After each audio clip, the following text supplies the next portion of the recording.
Hi, everyone, and welcome to another episode of Wellness Day, a podcast coming to every Wednesday here from the Jahangir Wellness Center. My name is Kavas Jahangir, here from the JWC studio, and today I have got a pillar of Jahangir Hospital, a pillar of in the environment space in India. I've got a pillar of the healthcare space in India. I've got the wonderful Erach Bharucha here, who I've been looking up to you my entire life. So to have you here is an absolute honor. Thank you so much for being here. It's great to be here. As I said, you've been a pillar of Jahangir Hospital as long as I've known it, and as long as probably most people in the institute know it as well today. Let me just straight ask you, what does wellness mean to you first? Well, it's about well being, about not getting ill, and looking after yourself so that you don't get ill, so that you can be 83 and yet be able to do the things you want to do. Have you given us a secret reveal of your age? You don't look 83 for sure. I guess I feel that, but I still have well. Exactly. Well, I mean, as I said, you've been a pillar of Jahangir Hospital since most people will remember today. You're the Santa Claus of wellness, as far as I'm concerned. But you're at this interesting intersection of being a doctor and a surgeon, where you're saving lives on a very personal one-to-one level, and at the same time you're so huge in the environmental and conservancy space, where you're saving the planet. So how do you reconcile the two? Yeah, that's a good one. Uh, Actually, if you look at it, it's both the same thing. Right. Wellness of the earth means wellness of every human being. And looking at that. So that's something that I was able to join up very early in my life because I guess my parents loved nature and we went Yeah. out to nature. I went out into nature very often with your father, for Yeah. example. Yeah. And it's been fun doing that. Right. And I guess it's also part of how one grows up. And there is this thinking that there are certain people who are more biophilic than others and therefore begin to What does that mean? love. Yeah, it means getting a connectedness to nature much more easily. I see. And perhaps I'm one of those that there are a Right. large number of them. And I think that's a very important thing to understand, even for this wellness clinic. Right. because Absolutely.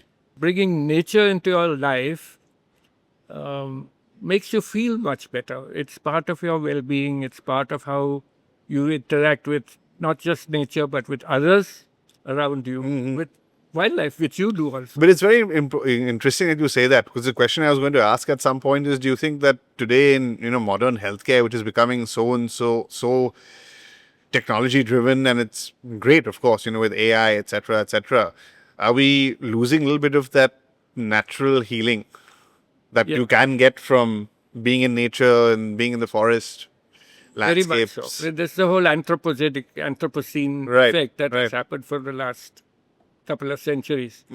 And that's very important to understand that there is this disconnect with nature. And but that can be actually put together.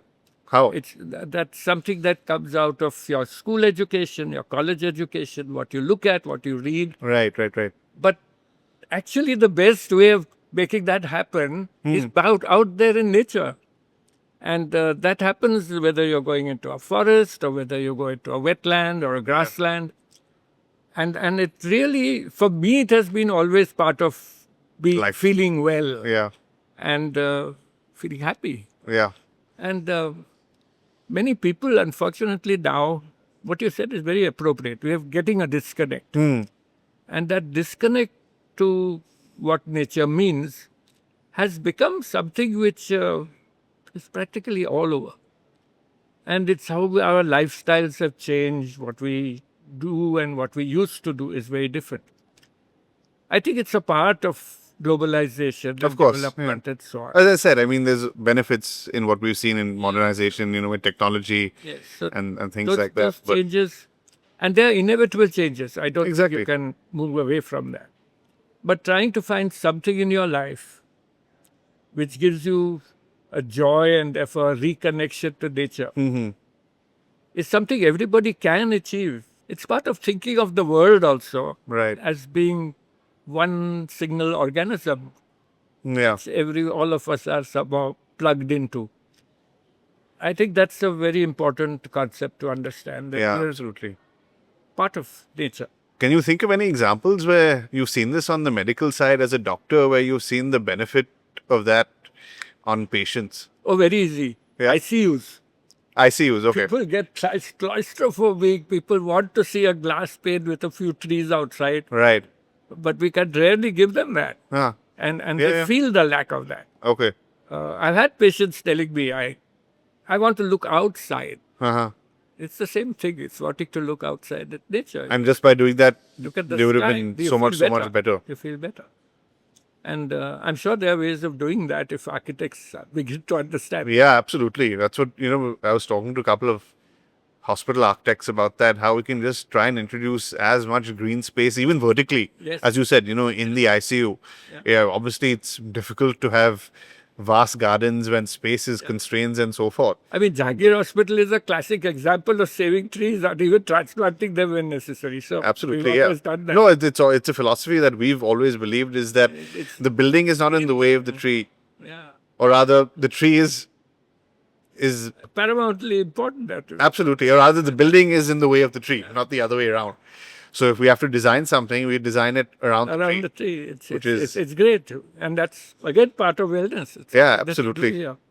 Of course, there are many other things that come into this. I mean, for me, I don't need to do a meditation, for example, if I once in a way can go into a forest. Yeah, or just go for a walk in the garden or anything That's like fine. that. Yeah. So that's part of life. But yeah, you've been seeing this evolution of healthcare of the many, many years with your experience. What is in your opinion, has been one of the biggest things that you've seen that's changed over time? That's a very interesting one. That's technology. Yeah. It's hugely important. It's not something that you get carried away with. Certainly, my father, who was a physician, could diagnose a lot of things just with his bare hands or the stethoscope or whatever. But yes, technology is now a very necessary thing to get it. But then going forward, how would you like to see that marriage of nature and healing and hospital care see in the future? I think really, firstly, it is not just about the hospital. Yeah. It's about how a child is growing up in nature. Okay. And there is a book called The Last Child in the Woods, The Last Child in the Woods. Okay. which actually says how therapeutic it is to ask your children to go out to nature for 2 hours a day, and in what he refers to as free play, and Okay. allowing the experiential learning that comes from that. And they found that certain drugs which are used for attention deficit disorders Yeah. becomes less if Required. you go out into nature. Wow. So there are a lot of things which actually work there. And evidence based. Yeah, so that's something that will actually help a large number of people. Yeah, it's really interesting to see how nature can be such a powerful tool in people's wellness, and it's so under appreciated. Or But you are doing it yourself in your nature photography, right? well, I try to.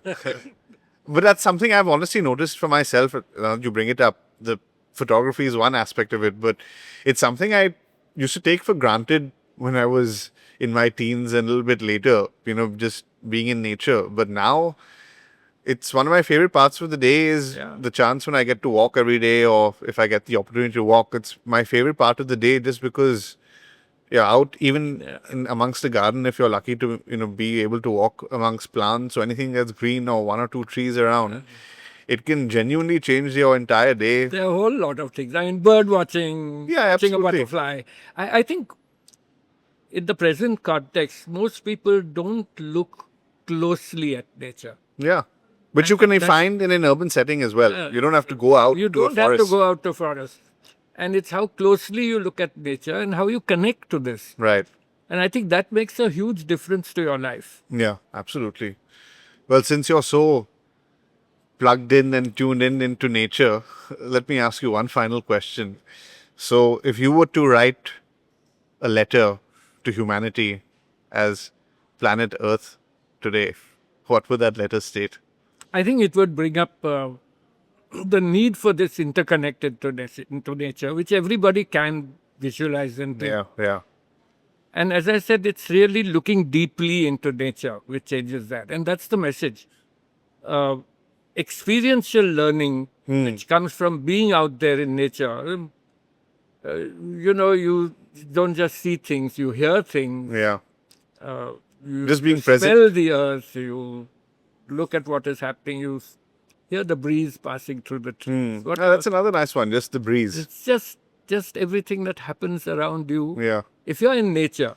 Now, that's not something that you can do in the most urban environments that are moving towards this kind of Right. new urban. But at the same time, that's the other thing I was trying to say is that, as I said, it may be difficult for someone to go out into a forest or to a park that's close by. But wherever you can get the option to just, as you said, stand outside a balcony and you get a breeze. Yeah, that's right. But you perceive that, and Yeah, exactly. You have to be present. if you take in it that for moment. granted, Yeah. then it doesn't happen, right? Exactly.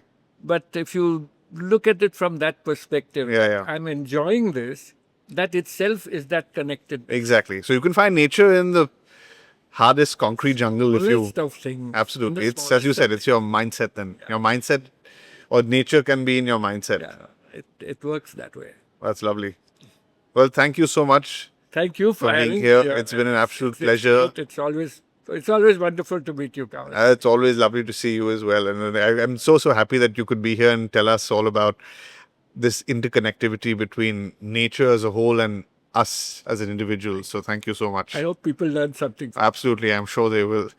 Thank you all so much. Look forward to joining next week's episode. But before you leave, please do not forget to hit the like and subscribe buttons here at the bottom. Thank you.